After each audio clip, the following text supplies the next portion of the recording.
Hello and welcome back to the Taurus Report, where we will take modern cosmology by the horns. What I mean by that is that we are going to be challenging standard GR-LCDM theory, and we will be replacing that over time, over several episodes, with something called cyclic gravity and cosmology. In this new cosmology, there is no dark matter, there is no dark energy, there is no Big Bang, there is no stretching of space, there is no inflation, and we only use forces and types of matter that are known to us from particle accelerators. Now, before we continue exploring all that, I would like to just show you how to get to our website and explore some of the links in there. And then we will begin again proceeding to explain some of these results from the Webb telescope and how cyclic gravity and cosmology, CGC, can explain what it is that we're seeing. So to get to our website, if you just open up a browser, and just in the address bar, if you just type Taurus Report, all as one word, .com, and hit enter, then that should bring you to our website. Now, in our website, you can choose to watch all of the videos on YouTube. If you just would like to listen to them, you will be able to listen to them on Spotify. I also have sort of a running group of posts and links and comments and so forth on Facebook. And then here, if you click on this link, you will get to the paper, Cyclic Gravity and Cosmology. And in that paper, I explain in more detail all of the things that I'm going to be talking about in this series as a response to what we're seeing in Webb with the Webb telescope right now. And also, when you click on this link right here, the site links, that will bring you into the YouTube comments. And I am going to pin all of the links from each episode. Like when I'm talking, if there's various links that I use as I'm explaining things, I will pin those links here so that you'll be able to see what it is that I am seeing. Now, this episode,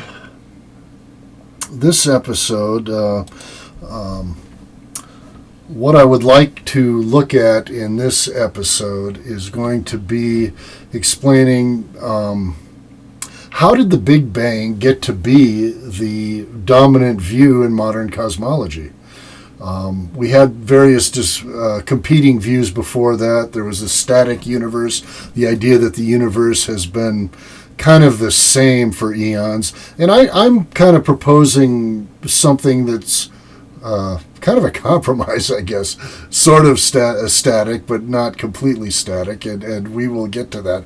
But anyways, how did the Big Bang become the dominant view, and what might we replace that with? And that is what I'm going to explore in this episode. The first thing that sort of encouraged cosmologists to move in the direction of the Big Bang, it started with Einstein when he posited an expansion constant to explain why the whole universe, over tremendous amounts of times, billions of years, if gravity is the only operating macro force, why doesn't the whole universe, over billions and billions of years, collapse in upon itself? And Einstein proposed that the universe, space stretching, allows the universe to slightly expand over time, and this expansion would counteract gravity.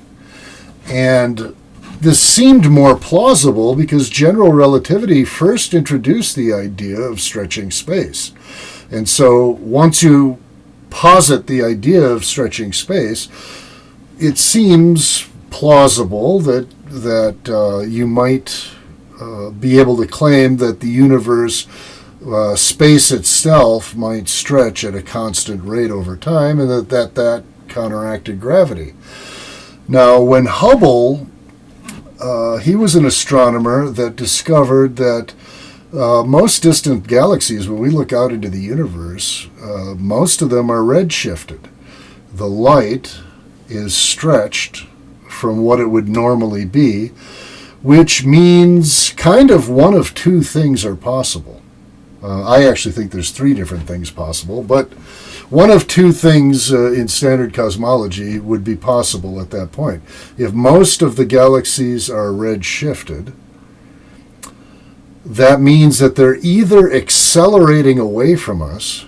Okay, now, when I say accelerating, I do not mean simply moving away from us. I mean accelerating away from us. So they're moving away from us at an increasing rate.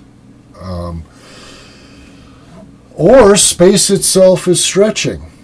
Now, some scientists also propose something called tired light, the idea that as light travels tremendous distances, and this effect would only show up like in intergalactic distances, so not at distances like between stars in our galaxy, but light that's traveling between galaxies and galaxy clusters, that light loses energy as it travels, and that is called tired light.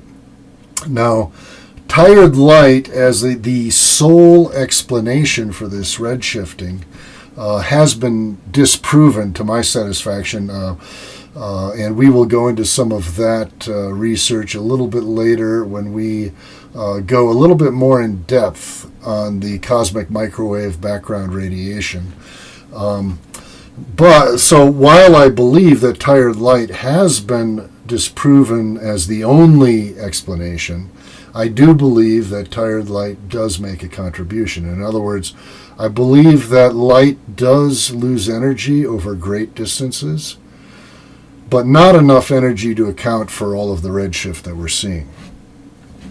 So either the galaxies are accelerating away from us, or there's tired light, or space is stretching, or some combination of those.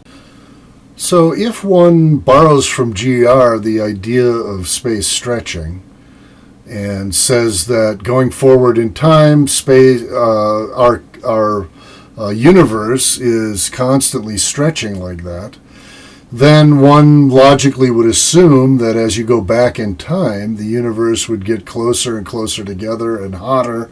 And if you take it to an extreme, all the way back to the beginning, there would be a very hot, dense origin of the universe. And this hot, dense origin is what I refer to as the Big Bang.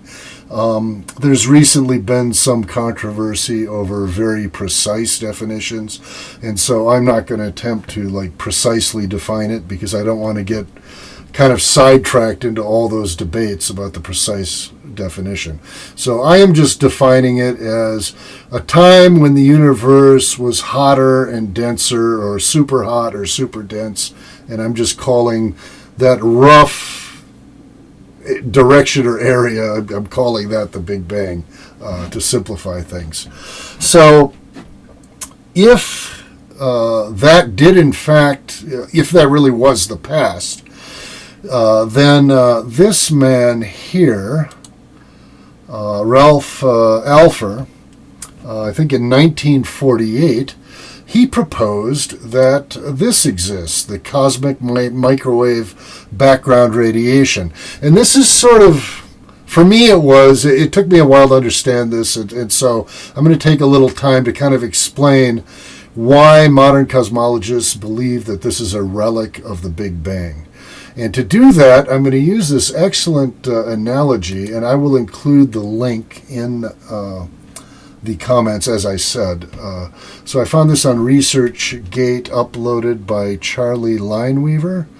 I don't know if that's a pseudonym or not, but in any case, I thought this was excellent.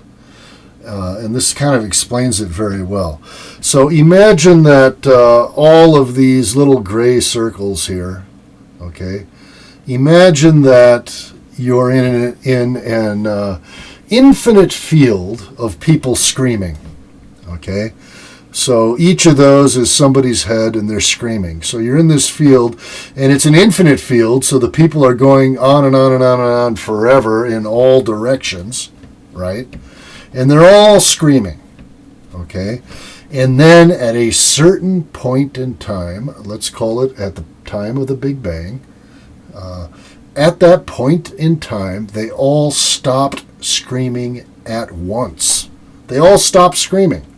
Now, the thing is, if you're standing here at the center, right, you are going to continue to hear screaming, because people who are far away, it takes time for those sound waves to get to you, right? So because it takes time to get to you, you're going to continue hearing screaming even after they stop screaming.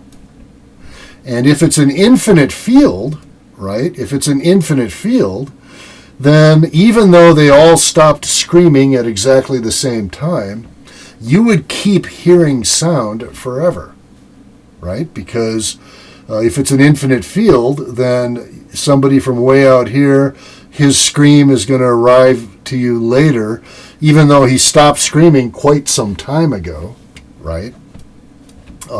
You're still going to hear it. Now, it's true that the group of people you hear, and here's where we talk about the surface of last screaming. The people you hear will be on the edge of this circle, and this circle is constantly getting bigger and bigger, right?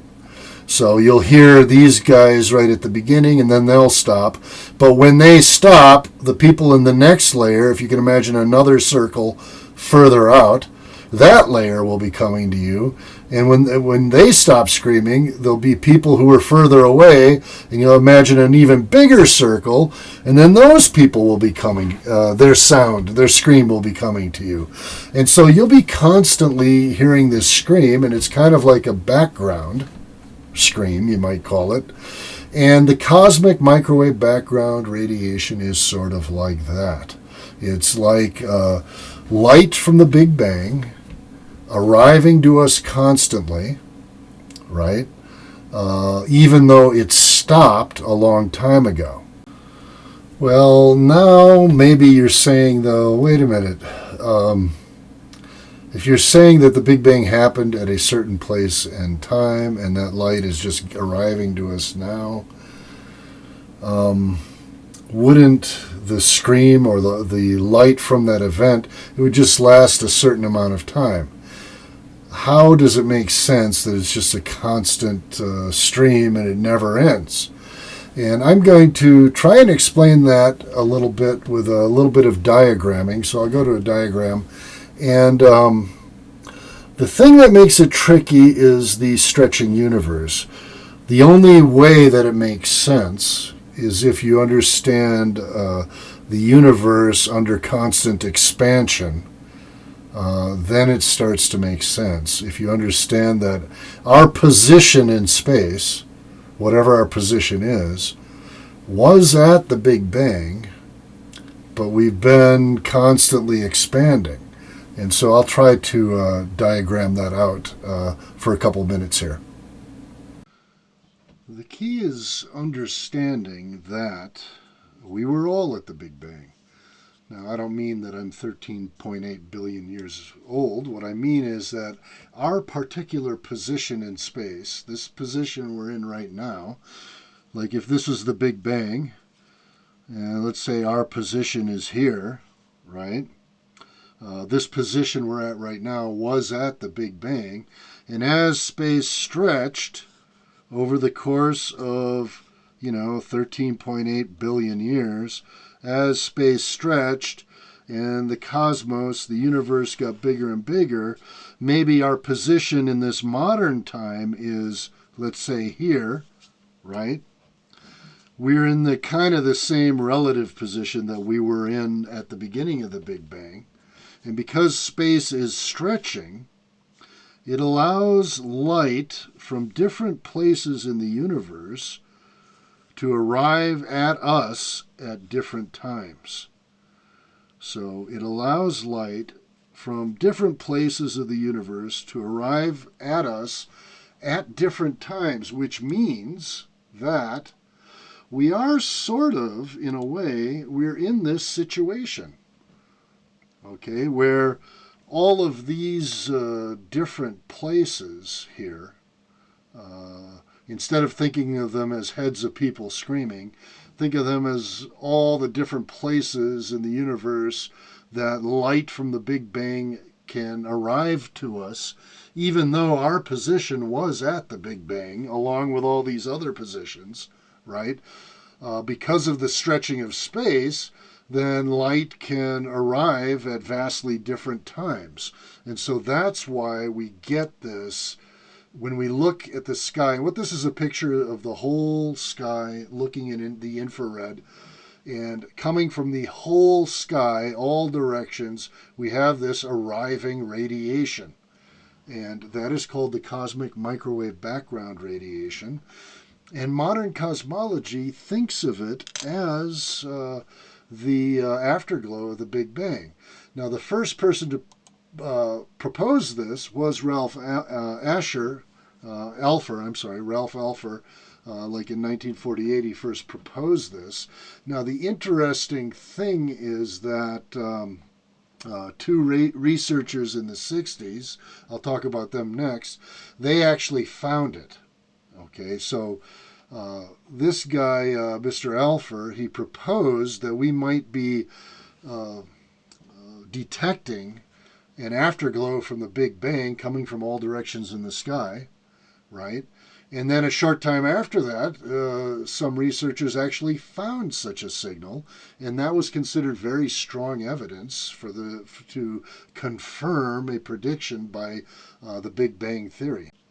In 1964, these radio astronomers, Robert Wilson and Arno Penzias, they discovered a signal coming from all directions of the sky, from all directions in the universe, of a background radiation that had the characteristics that Alpher had predicted.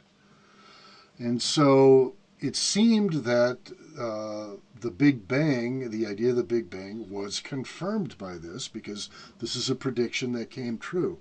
Now, how can we get away from that? Okay, how is it that we can propose something else to explain these results?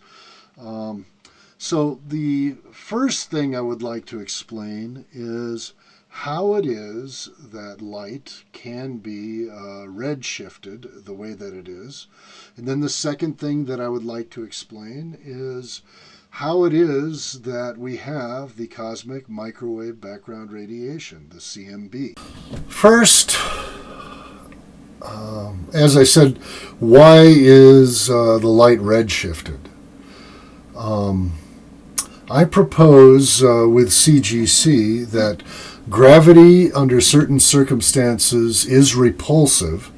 So sometimes gravity is attractive, like it attracts things together, and under certain circumstances it's repulsive. And I explain in detail those circumstances in my paper, but for now, just to explain this redshifting, let's just go with that. So when we see light redshifted from most galaxies as we look out into the universe, I am proposing that it is redshifted for two reasons that have nothing to do with the stretching of space.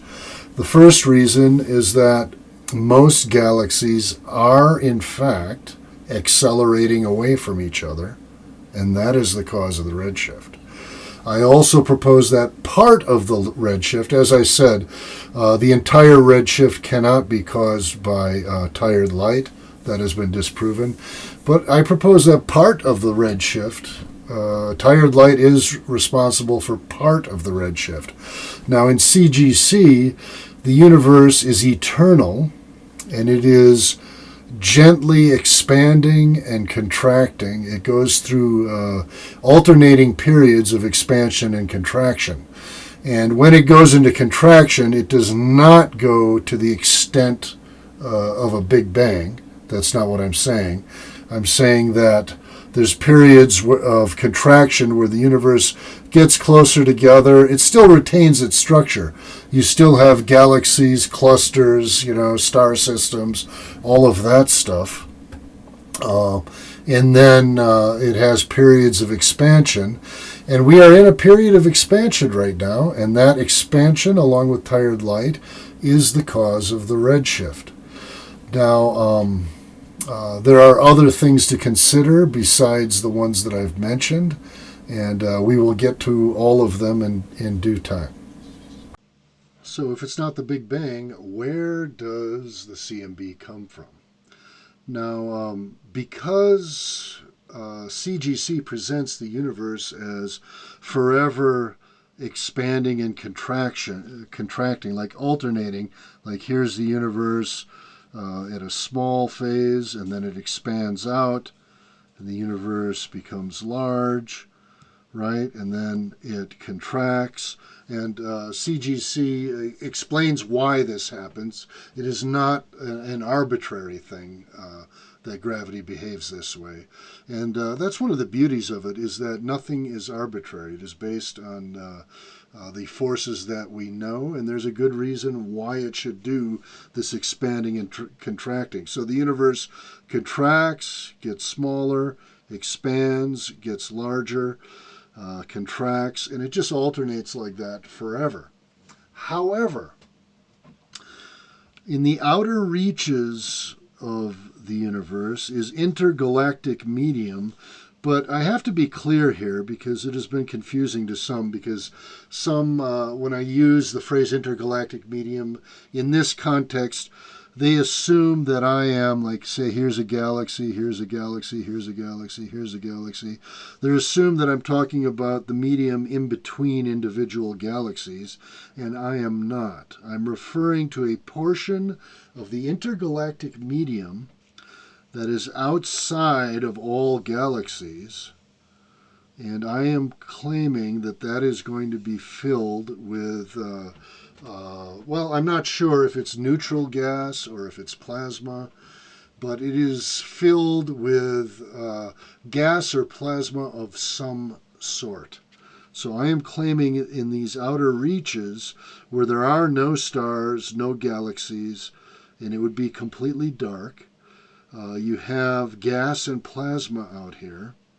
And when light comes from the interior universe, like say from a galaxy, if it goes out into the outer reaches here, eventually you have what's called Compton scattering, where the light is absorbed and then re-emitted. Now it can be re-emitted in any direction, but because the intergalactic medium, this outer region, is so thick, no light from our universe ever escapes, right? It either gets absorbed in this area or else re-emitted back at a different and lesser wavelength.